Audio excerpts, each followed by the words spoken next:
It is the end of the overview series, and we are going to be talking about Walt Disney's newest park, Animal Kingdom. I'm Christina. I'm a traveler, a planner, and most importantly, a mom. I'm sharing my best tips to make traveling as a family a little less stressful. So put down your phone, pack your bags, and let's showcase the world.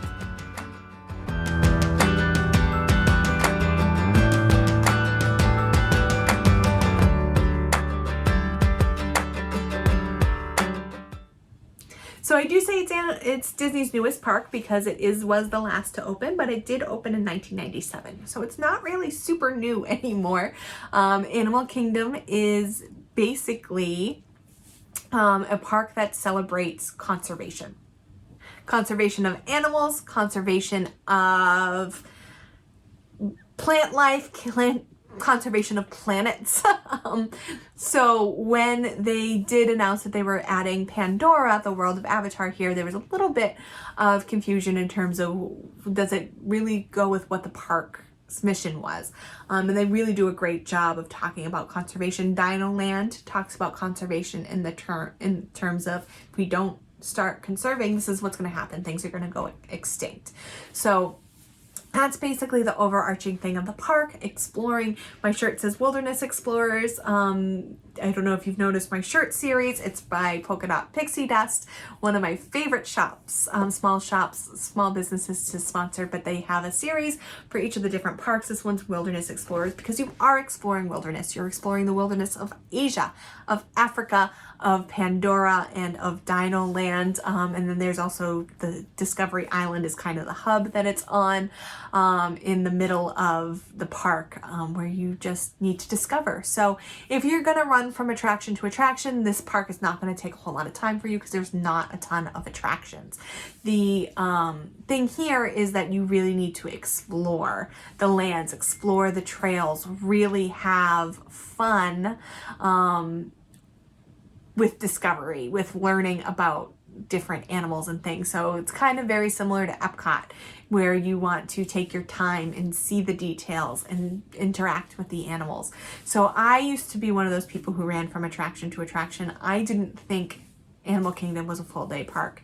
Then I did a backstage tour. It was a $30 tour. It cost me $30 per person. There were 3 of us, so it was less than $100. We got to go backstage for an hour and interact with the elephants. Interacting with the elephants and the keepers, they told us about the different elephants and their personalities. And there was a new baby. Her name was Stella. She was 6 months old. She's 4 now. But I remember going when she was 6 months old and seeing her nurse from her mom and them telling us about her mom and her sisters, and really learning the different personalities of the elephants made me fall in love with the park. And I love learning about all of the different animals and their personalities that are there from all of the different keepers. So you can do that on the trails. You can do that on a private tour. There's Kilimanjaro Safari, my favorite attraction. So I love the Jungle Cruise in Magic Kingdom, and I love Kilimanjaro Safaris in Animal Kingdom. I will do that at least twice a trip, at least, because it's different every time you do it. Your bus driver is going to be different, so you're going to get a different spin. You're going to get different facts.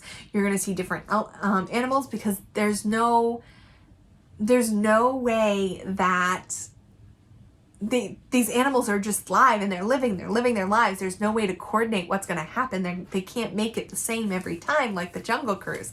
They are living animals, and so sometimes, it's going to be a little bit longer because there's a giraffe in the middle of the road and the trucks can't go. Or, sometimes the elephants are going to be inside eating and you're not going to see any elephants. Or the lions are going to be sleeping and you're not going to really get to see them interact. One time we saw them actually talking to each other up on the rocks, and they were right in front of us. It was so cool, but usually you don't get to see that every time.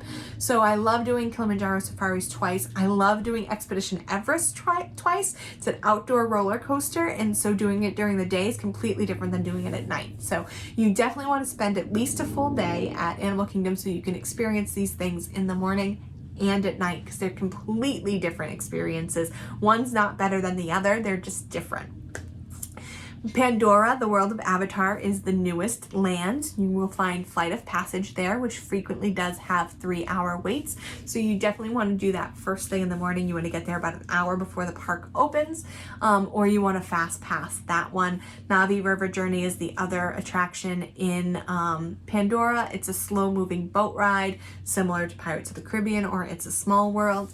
But it really doesn't have the same story that those ones do, so it's not necessarily as interesting. If you have time, do it. If not, skip it. But definitely check out Pandora at night as well. See that in the morning and at night, because it completely transforms. It's completely different, and it's a lot of fun.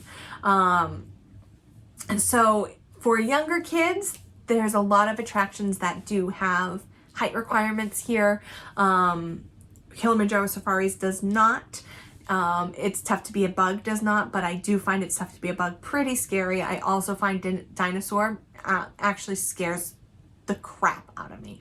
I will do roller coasters. I'll do inverted roller coasters. I will do everything but Dinosaur, because dinosaurs jump out at you. And even though I've done it a dozen times and I know exactly where that dinosaur is going to jump out at me, it still scares me. So watch that one with younger kids. But the shows at Animal Kingdom are amazing. They blow anything at Hollywood Studios out of the water. There's the Festival of the Lion King, and then there's Finding Nemo the musical. I highly recommend both. Your kids will love both. I would say skip the bird show. It's not super entertaining, and I'm also afraid of birds. So even though I'm afraid of birds and dinosaur, this is still my favorite park. So that's really saying something. They also have something called the Wilderness Explorers, which is inspired by the movie Up. You can earn badges. So there's booths throughout the park where you do an activity, and when you do that activity, you get to earn your badge for Wilderness Explorers. And if you earn all the badges, you get a little prize. So that's really, really fun for younger kids who might not be interested in Expedition Everest or Kali River Rapids. Kali River Rapids is the rapid ride. It's in Asia, and you will get soaked. Not wet. It's not like Splash Mountain where you may or may not get wet. You will get soaked. There's always one person who literally is soaked. And I remember we had, so if you're going on Kali River Rapids, plan to do it in the middle of the day, in the heat of the day, and then just sit in the sun until you dry. We had a Rainforest Cafe reservation following Kali River Rapids, and I had to buy clothes in the store because my clothes were so soaked. Being in the air conditioning, I was frozen. So I bought shorts and a sweatshirt and changed in the bathroom. So there's a big tip about Kali River Rapids. Make sure it's a hot day, or you're going back to your resort to change after you go on that. I recommend watching the Disney Plus series that just came out, The Magic of Animal Kingdom or something like that. It's a National Geographic series. And it basically, so after I went on this backstage tour where I got to meet the elephants and learn their personalities, I've been saying for the past 4 years, someone needs to come up with a blog where they introduce me to all of the animals and tell me about their personalities and their names. And they came out with this National Geographic series. So before you go to Animal Kingdom, watch the National Geographic series. I promise you're going to fall in love with it as much as I am. And then if you do have time in your itinerary, I recommend doing either the elephant encounter, the rhino encounter. They do have a Wild Africa trek, which is a backstage tour. It's a little more expensive than the other two, but it's 3 or 4 hours, and you get to go on a ropes course over the savannah, over the crocodiles, and you get to eat on the savannah. There's also the Savor the Savannah tour that is for adults only, but you get to eat on the savannah, and you get to get up close with the giraffes. So really, really cool experiences with some of the animals. I definitely recommend doing one of those if you have some time, because it's going to completely change the way you think about the park. There's also the Rafiki's Planet Watch. You can take a train out to the Planet Watch where you can see them do veterinary services on some of the animals. You can get up close and touch reptiles and amphibians. And then there's also some characters out there in a petting zoo. So that's something that not a ton of people know about because it's tucked way in the back and you have to take a train out to get to it. So really, really fun. Some of the best quick service locations for food here, so I wouldn't necessarily make a dining reservation on your Animal Kingdom day because you're gonna want to get quick service food from Satuli Canteen and Flame Tree Barbecue.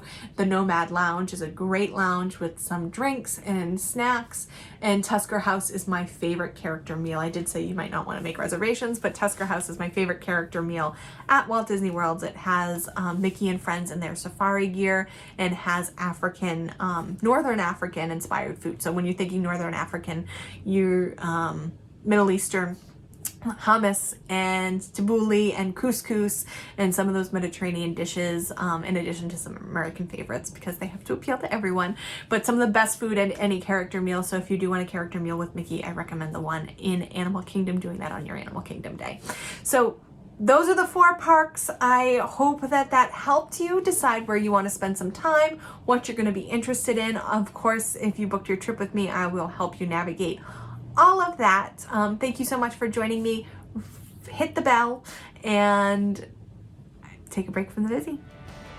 Need help planning your next family vacation? Visit us at showcasetheworld.com to request a quote or schedule a free vacation consultation. Want more great travel tips? You'll find those there too.